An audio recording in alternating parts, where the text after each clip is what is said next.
Welcome to today's event. If you guys can hear me, I want this to be an interactive conversation. Go ahead and put that you can hear me in the chat. We'll give everybody a second to get comfortable and get set, and then we'll start with today's event. I appreciate you guys coming. If you want to go ahead and type in the chat box where you guys are coming from, if you are an educator, if you are a school leader, if you are a district leader, you can go ahead and put that in the chat as well so we can know where you're coming from. And then the more I know about you guys, the more I can tailor this conversation to meet your needs and give you some great takeaways for today. Amanda, thank you so much.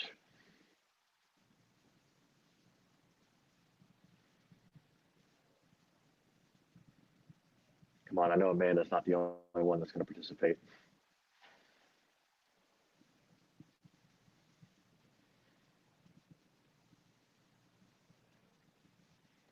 We'll give everybody another minute. Denise, thank you. Andre, excited to see you. Richard, thank you. I believe it's Teresita. Thank you very much. Ottawa, we got Calgary, the Richmond School District, Winnipeg, Manitoba. I love it. Thank you, Cindy.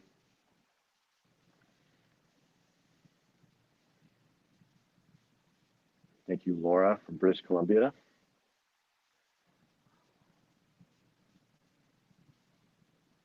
Andrea, British Columbia, Ontario. Awesome. So I think you guys can hear me. This is great. I really appreciate you guys coming to today's webinar. Before I get started, I want to thank the EdCan and Well at Work team. Obviously, they are being leaders in our industry, in our field of education, with regards to taking care of educators. And we've been connected now for almost a year, starting out planning for the conference that now is no longer, but we're still able to do this stuff. So I just want to thank them for the opportunity. They're doing amazing work and appreciate you guys supporting them as well and all the work that they're doing. Continue to comment where you're from and what you're doing. And I'm going to talk a little bit about myself and what kind of brought me to this point in education. So I am a health and fitness professional in the States. I'm a Marine Corps veteran.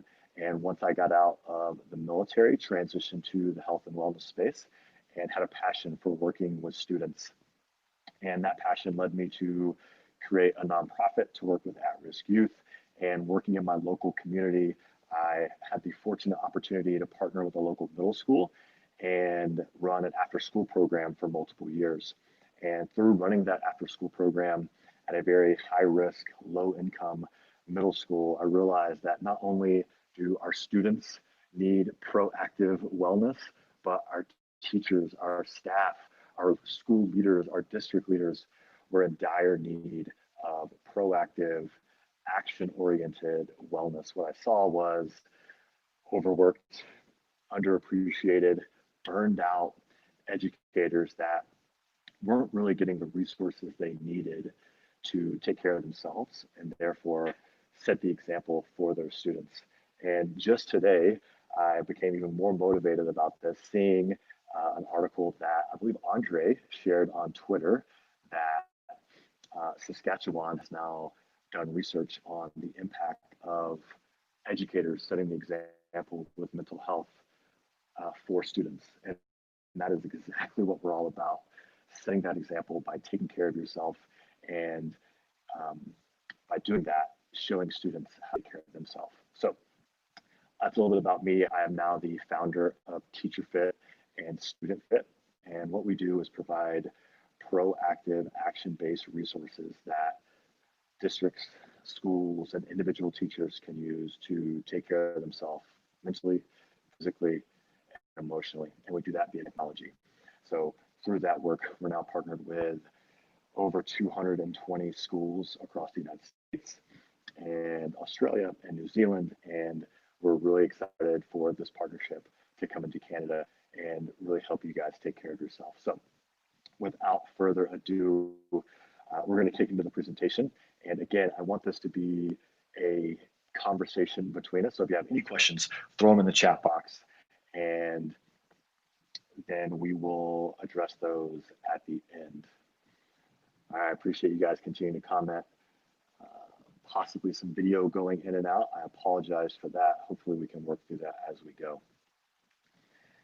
So going on to the presentation, I wanted to start with this quote: "An educator with their health has 1,000 dreams. An educator without it has but one." And obviously I kind of twisted that Indian proverb around from "a man or woman with their health has 1,000 dreams," but you get the sentiment here. If you've ever been sick, if you ever have known someone who has been sick, they're not their best. They're not able to do what they want to do in life, and all they can do is be consumed with being better. So I wanted to start that out and just kind of frame the importance of health mentally, physically, and emotionally for us as leaders in the classroom and leaders in education. So why is a proactive approach to wellness needed? Again, what brought me to create this program to work with educators and students was seeing that everything was reactive.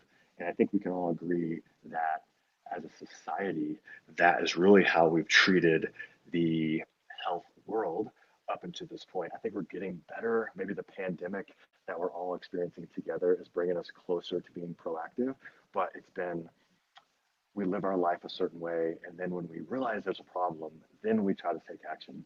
When we realize we're not mentally our best with regards to mental health, then we start to address the problem. When we realize that students are having mental illness or emotional struggles, then we try to address the problem. But we're really not taking action via personal and professional habits each day that lead us to a place where we don't get to that breaking point. And that's my goal with working with educators, is to avoid that unnecessary breaking point that we've all experienced, whether it be burnout or compassion fatigue or just not feeling our best. And that's why a proactive approach, taking action every single day, is what I think is needed. And I'm going to go through a few slides here that I'm really going to frame the problem specifically to Canada, and I can promise you that the United States is even or worse than where you guys are, because I've seen a lot of districts and provinces and schools that are really being proactive already in Canada, and I love to see that. So according to this first fact here, according to the Public Health Agency of Canada, it is estimated that in 2017, 64% of Canadian adults are obese or overweight. 64%. And if we're to assume that we are a representation of society, over half of our educators that we put in front of students are not their best physically. And we can all agree that when we're not our best physically, mentally, emotionally, obviously, then we can't bring that best to our students. It's the teachers that we see who have energy for the classroom, who are on their feet, who are telling stories, who are involved in their class, who are really making that impact every day. And this percent here is troubling, to say the least, that more than half of adults and half of our educators, if we make that assumption, are unhealthy when it comes to their physical well-being as they step into the classroom to set that example for students each day. This next one, according to the Ontario College of Teachers, a 2006 survey. Now keep in mind that time frame, 2006. This is pre-COVID, many years pre-COVID. Of Ontario's teachers reported feeling stressed all the time, compared to only 7% of the general public workforce. Now this is task number 2 in the chat box. In the age of COVID-19 and in 2020, I want you guys to comment in the chat box what we think that percentage is, based on how you're feeling, based on what you know about your peers, what you know about your staff, what you know about the overall well-being mentally and emotionally of your staff. I want you to comment in the chat box and tell me what you assume that percentage would be in 2020. I'm going to give you a couple seconds. I want to see some real percentages here and what you guys think. 78%, 90% or more, 50%, a lot higher. Absolutely, Andre. Thank you, Amanda, Brenda, Paulette, 80%, 85%. Exactly, guys. And that is so troubling, right? That 80 to 85 to 90 to even 50% or higher of our educators are stressed all the time. Like the common sentiment right there is 80% or more. So 8 out of 10 teachers are mentally and emotionally drained before they even walk into the classroom. Now, my second question that I want you to comment in the chat box, what percentage of educators that are stressed are taking action each day at a personal level to try and combat that, whether it's a mental health practice, whether it's a physical health practice, whether it's talking to a counselor, what percentage of people do we think are taking care of themselves? 30%, 25%, 50%, less than 25%, 20%. Absolutely. I would argue that we're not quite there with being proactive. And as you've seen, and I think you guys are heading back to school now or just back, the states have been back. It's not getting any easier. There are cases popping up. There is more stress being created, just the stress of being virtual, just like we are right now, if that's the route. It's not going to get any easier. So it's even more important that you as an individual and you as a school or district leader are putting these things in place to take care of yourself and take care of your staff. And that's really what I want you to take away with today. And I'm going to give you some practices and examples of things that you can do to make that happen. So moving on to students to continue to frame the problem. According to the Public Health Agency of Canada, 2017, 30% of children are overweight or obese, and that number has tripled since 1979. And again, I think you became an educator because you wanted to impact children. My long goal with working with educators is to trickle down health and wellness to children, and this number is just frightening. That if it's already 30%, then what is it going to be in 10 years, in 20 years, in 30 years from now? And what's that adult number going to transition to? So if we're not setting the example, the person they see for 8+ hours a day in the school, walking the halls, a lot of children don't have those parents to look up to. We are those people. And sometimes we forget that we're setting the example. We have to take action to change that number. And then on the mental health side, and these numbers are a wide range based on 2 different studies, but across Canada, 1 in 5 children under the age of 18 will experience at least one mental health illness or influence. As few as 17 to 40% will access some form of mental health care service or support, though the limited services will not necessarily be well matched, meet their needs, or offered in a timely and effective evidence-based manner. So even if 40% of that 20% get help, most of them are not getting the help that they need. And it even draws more of a reason that we have to build this culture inside our community of education, inside the walls of our school that supports these young people. I have a mental wellness practice as an adult. I'm able to pass that mental health, that physical health, that emotional health practice down to my students by simply being my best. And if I'm doing it and they're doing it and my principal's doing it and my superintendent or my CEO is doing it, then we're able to create that culture that it's normal and supported and believed in, that it becomes the thing to do. It becomes that, why wouldn't I want to take care of myself? The teacher next door is doing it, my students are doing it, everybody's doing it. Speak louder. I will definitely do that. Sorry about that. Let's see if I can turn up the volume.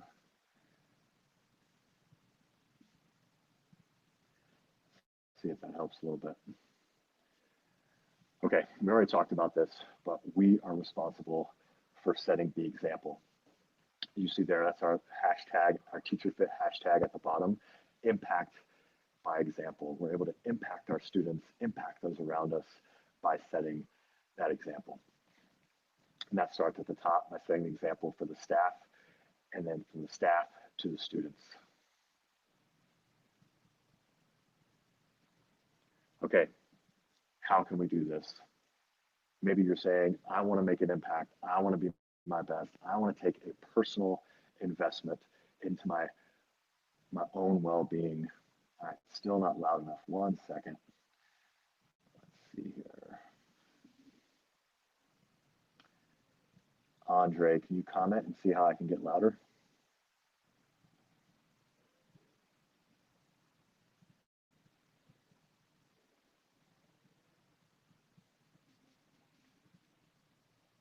Andre says it sounds fine for him.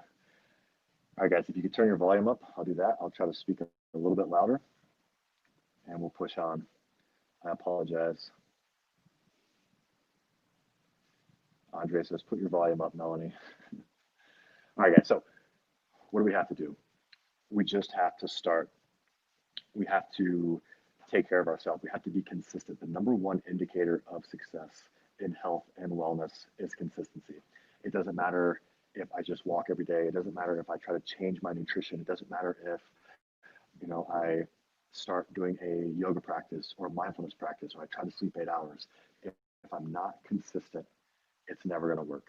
Okay, consistency, consistency, consistency, progress, not perfection. And I have to put that, it's something I live by. It doesn't have to be perfect every single day. You just have to do something.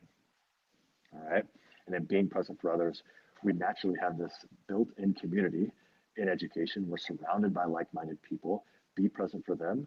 Show up as that accountability partner for each other, support each other, care for each other, and hold each other accountable. And accountability is key.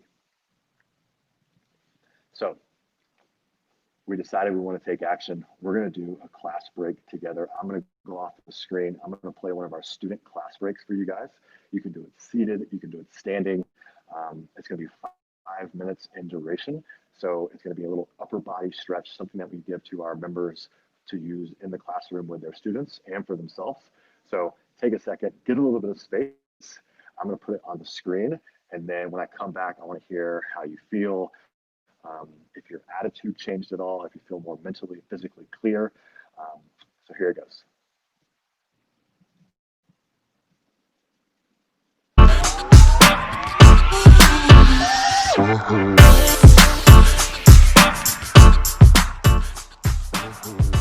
Welcome to today's Student Fit class break. I'm your coach, Nick, and today we're going to be doing a stretch break focused on the upper bodies.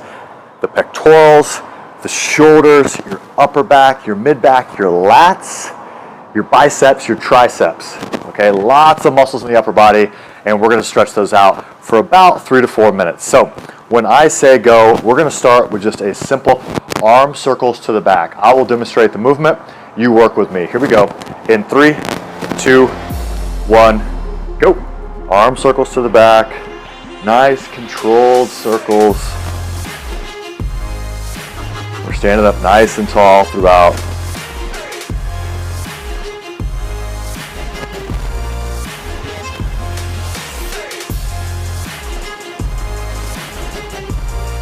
And switch, we're going to the front.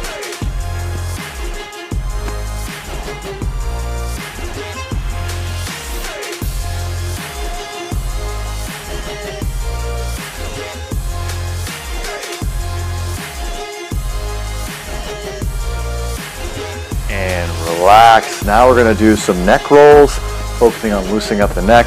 So standing up, nice and slow rotations, looking up, side, all the way to the floor, nice and slow. Now, if you feel any pain or discomfort while you're doing this, just stop and rest.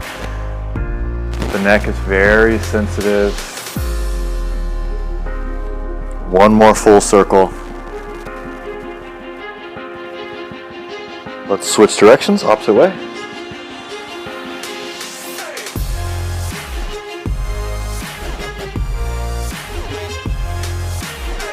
One more full circle. Very good. Now we're going to do some shoulder rolls. I want you to drive your arm straight down. Squeeze your shoulders up like they're going to touch your ears. Roll them back to the back. Up and roll.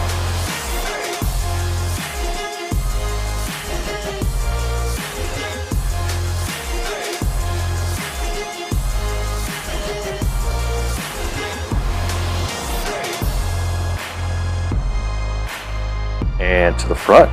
Up, roll to the front.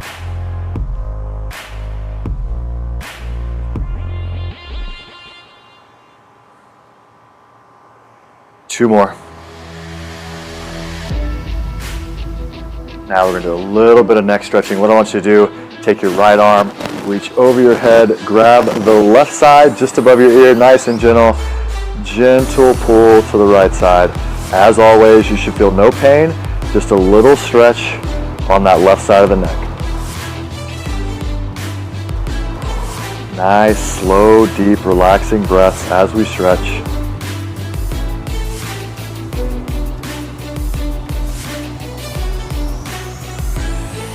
And let go. Let's switch sides. Left arm, reach all the way over. Gently stretch the right side of the neck. Again, you shouldn't feel any pain or discomfort. Nice and gentle.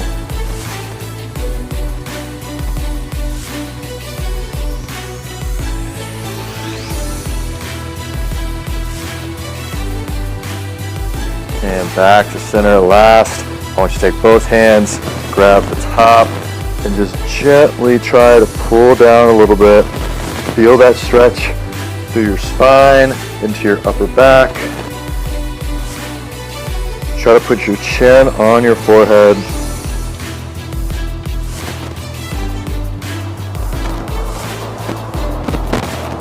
And relax, last stretch. Take your right arm straight across the body, left arm under. Pull that right arm in to the body.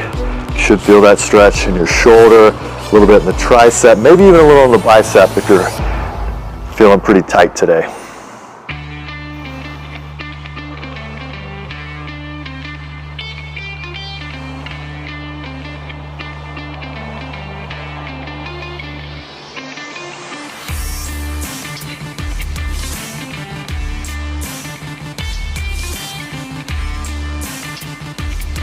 And switch sides, left arm across, right arm under, pull into the body.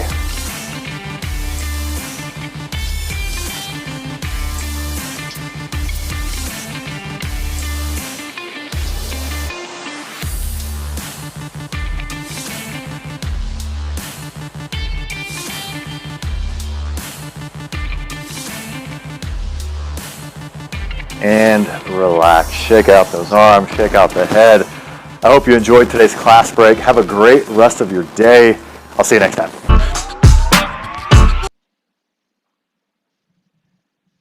All right, so that was a quick sample of a class break. It didn't take long, 5 minutes just to loosen the body up. You can, as an educator, maybe you could do that before your class starts, or you could do it after each class. You could do it with your students, whatever works best for you. Real quick, give me a comment on how you feel, if you'd like to do something like that in your classroom. If you already do something like that, I would love to hear that as well. I know a lot of people use different practices in their classroom. Yeah, you don't need a ton of space, right? Thank you, Amanda. Let's see what you got, Cindy. Give me the good news. And we put those out twice a week, whether it's a breathing practice for students, a stretch break, a movement break. Yes, and it's great that you can do it during COVID, sharing that via video with your students. Maybe their parents do it with them if you're doing virtual learning. Lots of opportunities. So I hope you guys enjoyed that. So now that we've had our class break, we're going to go into some real world examples of what we can do as leaders, what we can do as individuals to start building healthy habits that allow us to be our best and set that example and provide that impact to our students and those around us. So what does that look like in action? Leaders, start walking or walking meetings. Allow your staff time after school to host wellness groups, whether that's a yoga class, or hey, let's get together and have a healthy potluck and bringing in healthy foods. I'm going to talk more about this later, but I can't stand the celebration of low quality foods in meetings. Like, why can't it be vegetables and hummus or fruit? It's always donuts and bagels and this kind of stuff. So doing things like that. And then educators, I challenge you to share your wellness journey with your students.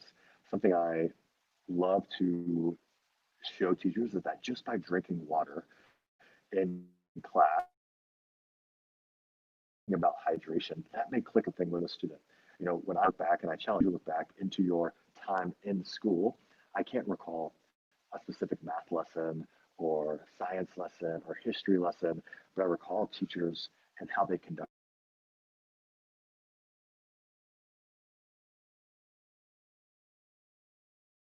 themselves, working out, and those type of things. And those are the things that I remember. And those are the teachers that I look up to. I looked up to them then, and I look up to them now. And it only takes small little actions each day to set this journey um, off and to start making an impact. So everything starts with you. If it is to be, it is up to me.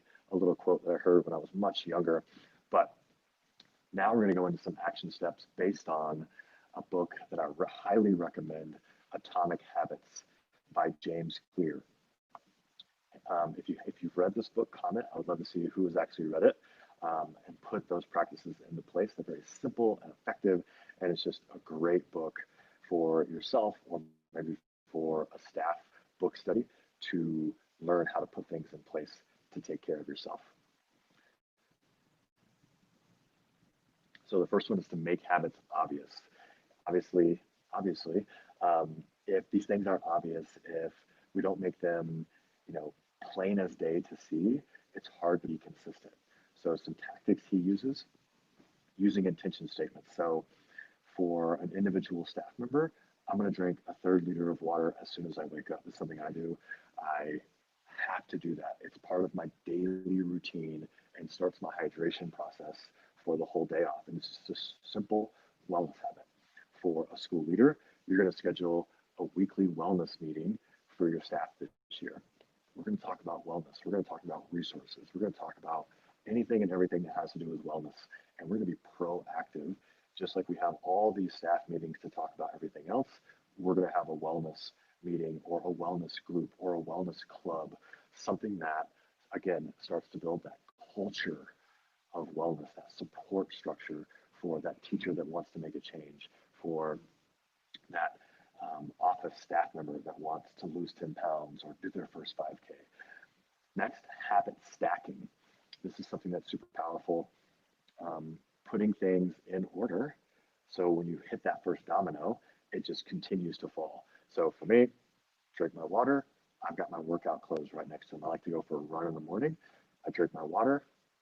It triggers my next habit, get dressed. I know if I get dressed and I put my shoes on, I'm ready to rock. But if I just loiter around and kind of waste time, I'm never going to take that next step and get out the door to go for that run or get out the door to go to the gym. Something for a school leader, kicking off your wellness program, and then appoint wellness leaders for each grade level, each school, each district, whatever it may be. Make it obvious that, hey, this person is in charge of wellness. I'm going to look to them and they're going to brief me on what we're doing to be proactive. Having someone take ownership of that wellness program is powerful. And then something that I think is probably the most powerful in this slide is designing your environment. I'm going to use a nutrition example because when I work with nutrition clients, this is number one. If you don't want to eat bad food, stop buying it.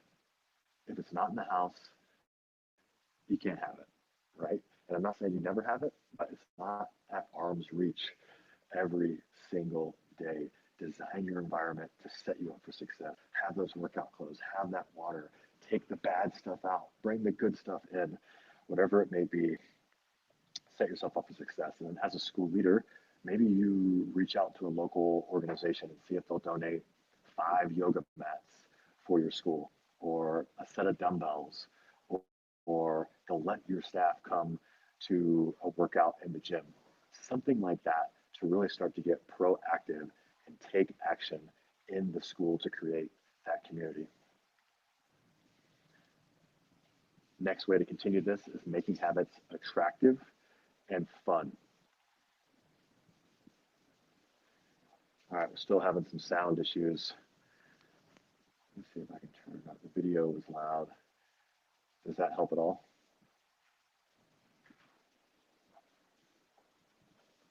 Andre's typing. Yeah, I'll try to talk a little bit louder. So making habits attractive and fun.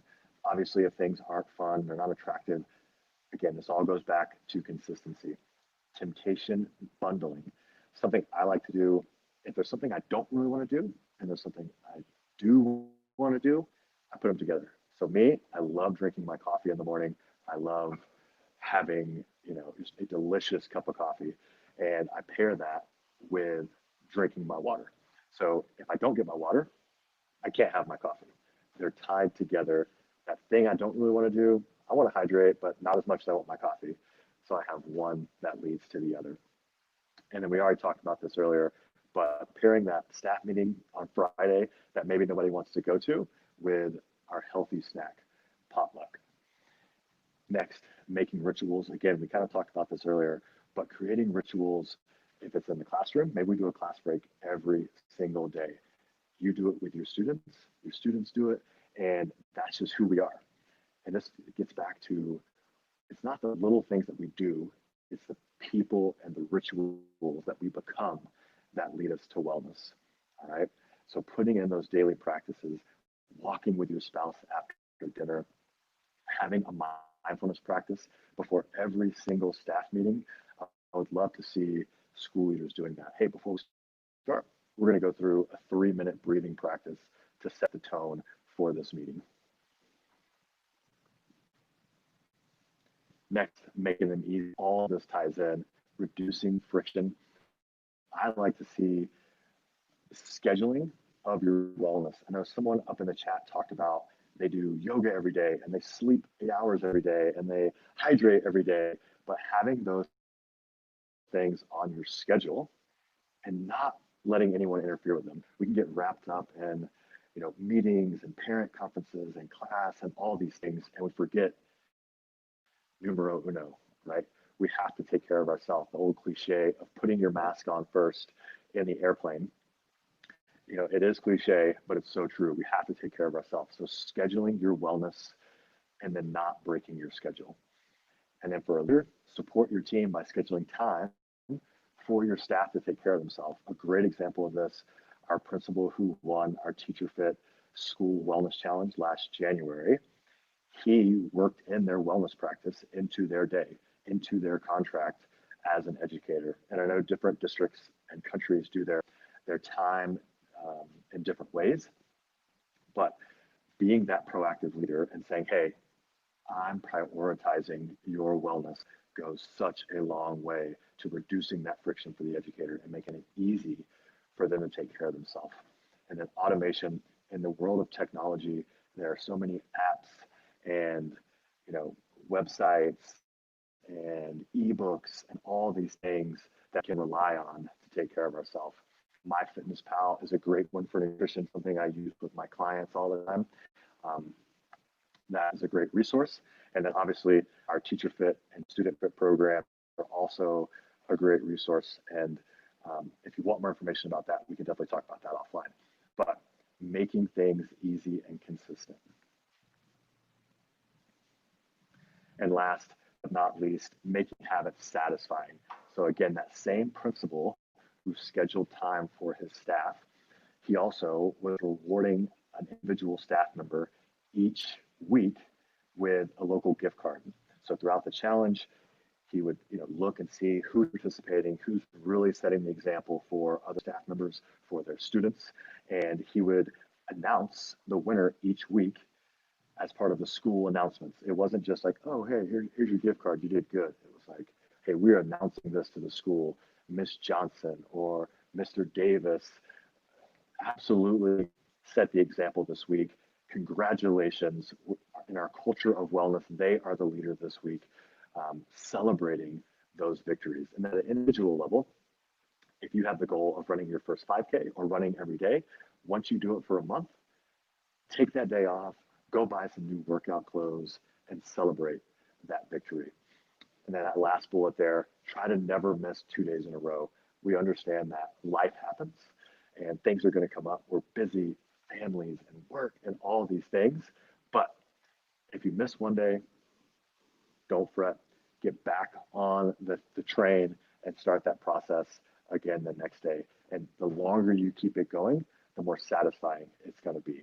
So those are just individual little things you can take away today to start your own individual wellness practice. And you can see that nothing was fancy.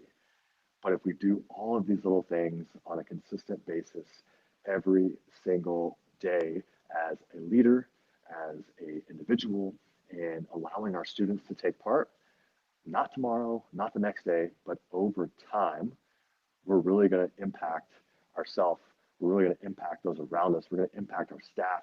And most importantly for all of us, we're going to impact our students through wellness. And that's my challenge to you as you start this school year and you're stressed and students are stressed and there's just so much going on, that you would take initiative and you would, challenge yourself to take action every day to build yourself, to build your student body community, to build your school community around wellness, however you see fit. If it's just walking, that's great. If it's through mindfulness, that's great. If it's both, that's great. But do something every single day to take care of yourself. All right, so we're going to, super simple, again, presentation about taking care of yourself, building culture of wellness.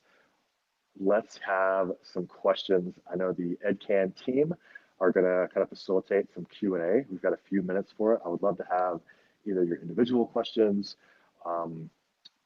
questions about building culture, how we've done stuff in schools in the states that I've personally worked with, whatever it may be. I would love to hear your questions and give you guys some takeaways as you walk away today. I want to give you some action-based things.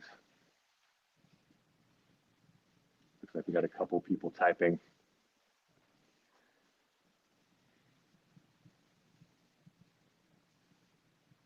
So if you guys don't have a question, we'll obviously get to the questions, but comment on what you actually do yourself so far or what you're looking to do to take care of yourself this school year. All right, we got our first question from Cindy. How do you encourage people when they keep coming back when there is no time? Yes, everyone has the famous excuse of time, right?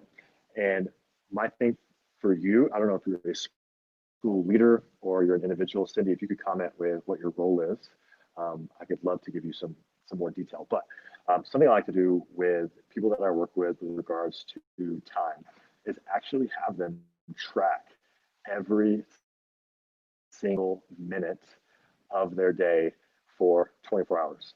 So you're a school leader, great. So if you have a staff member that says, I don't have any time, I guarantee that same teacher has time for social media, has time for Netflix, has time for, this and that.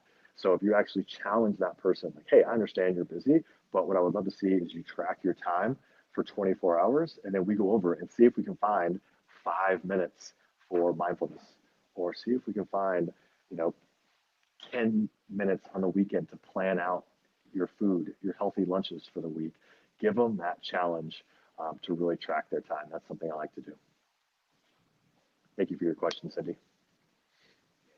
What are some characters to consider when choosing someone to be in charge of staff and student wellness in a school? Great question, Andre. Something I encourage my school leaders to do, and I don't think it should be the principal. If you're the school leader and you are just all about wellness, that's great if you want to take it on, but I know you have so many things to do that sometimes, again, wellness can get pushed to the side. So something I encourage them to look for are people who are already engaged in a healthy, well life. A lot of times you have that teacher who is a big runner or a big fitness person or loves healthy foods and is always talking about um, their healthy meals or going for a run or CrossFit or going to the gym. And if you can find that person, bring them in, talk to them about your guidance, your vision for wellness, because we know that not every teacher is going to be running 10Ks on the weekend or eating, vegan or this healthy or that healthy. But if you can say, hey, I want everyone to kind of feel comfortable and supported in our community, in our atmosphere of wellness, that's what you need to look for. And it's that person who is caring for others and already has their kind of own personal wellness journey well intact.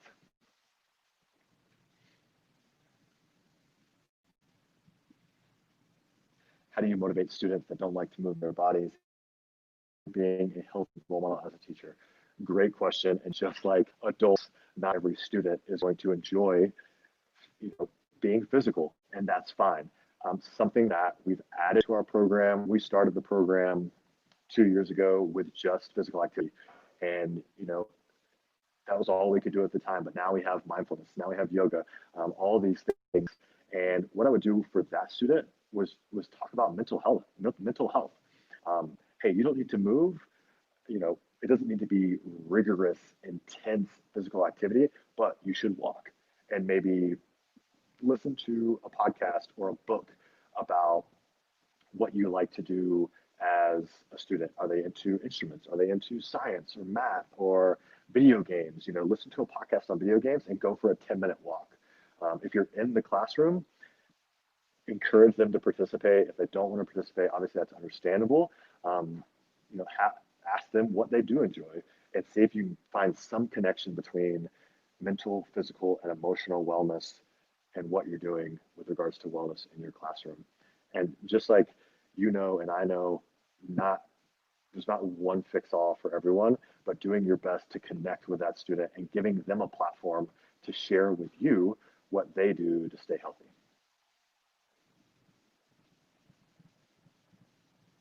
Go for a walk, absolutely.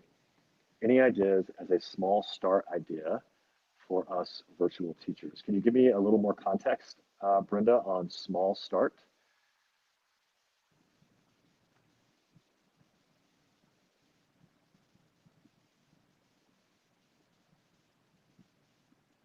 All right, maybe not. So what I think you're asking is, okay, you're typing, good.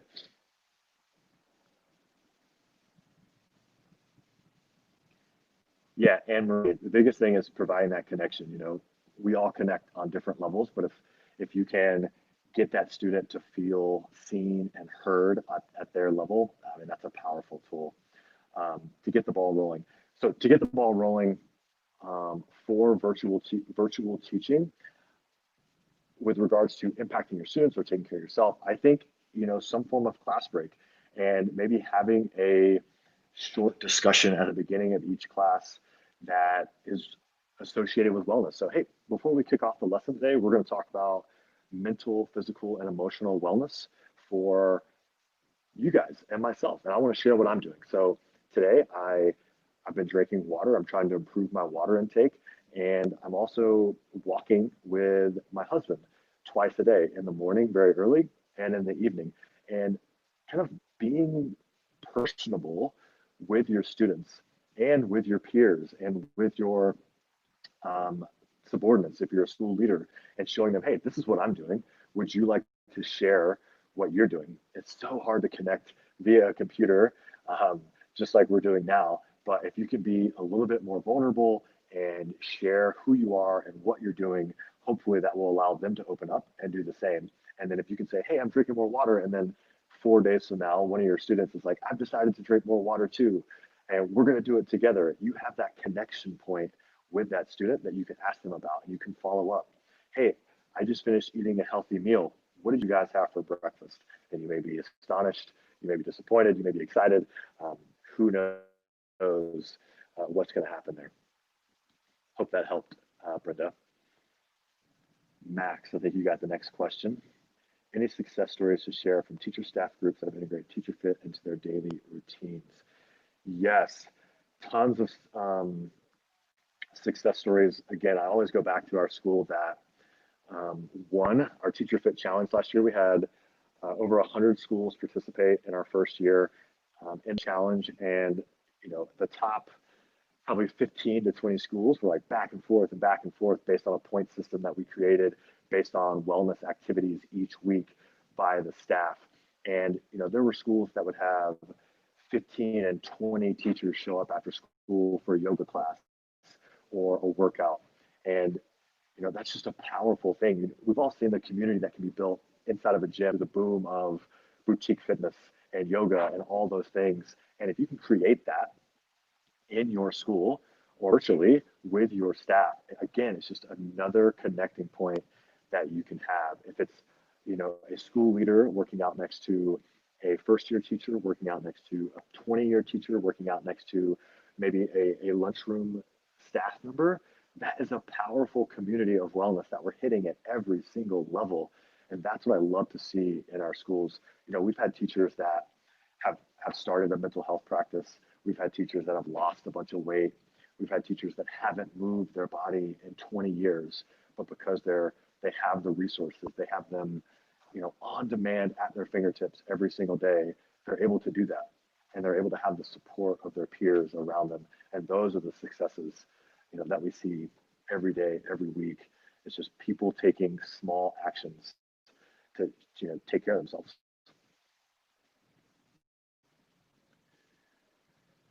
All right, we've been going for 46 minutes.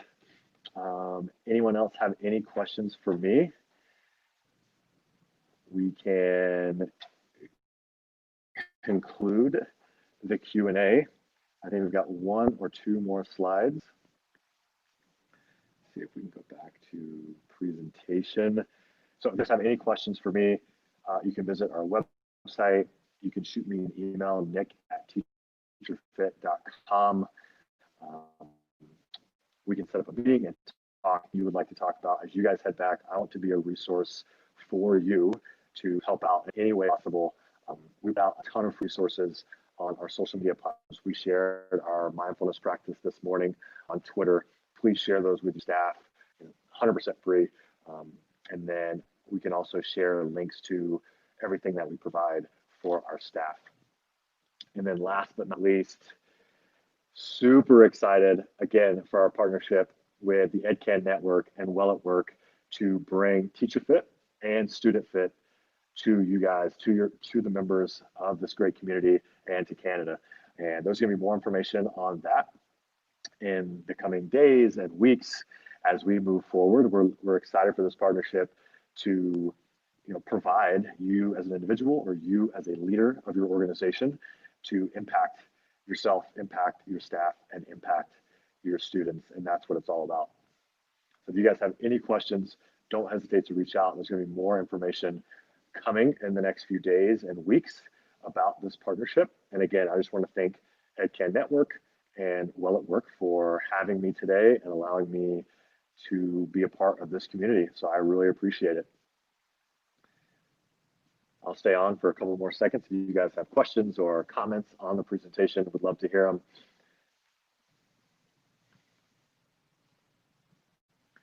Cindy, thank you very much.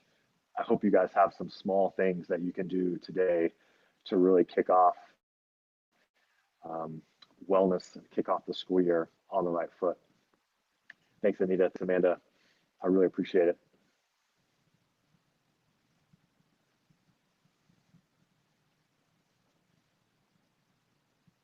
Thank you, Leanne.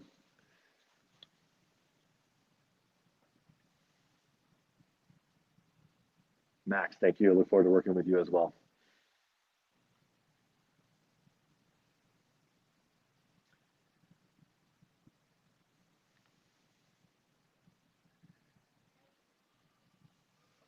Thanks, Andrea. Anita, yes, we are recording this webinar, so I believe it'll be on the EdCan Network and the Well at Work website soon. Thank you, Sarah. Thank you, Rosemarie.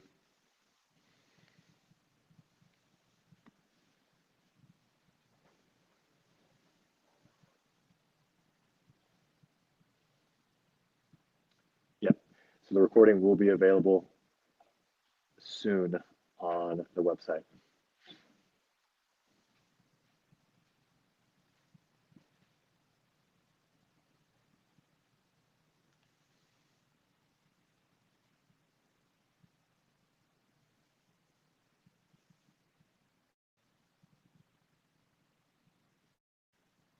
All right, thank you, everybody. Thank you for coming.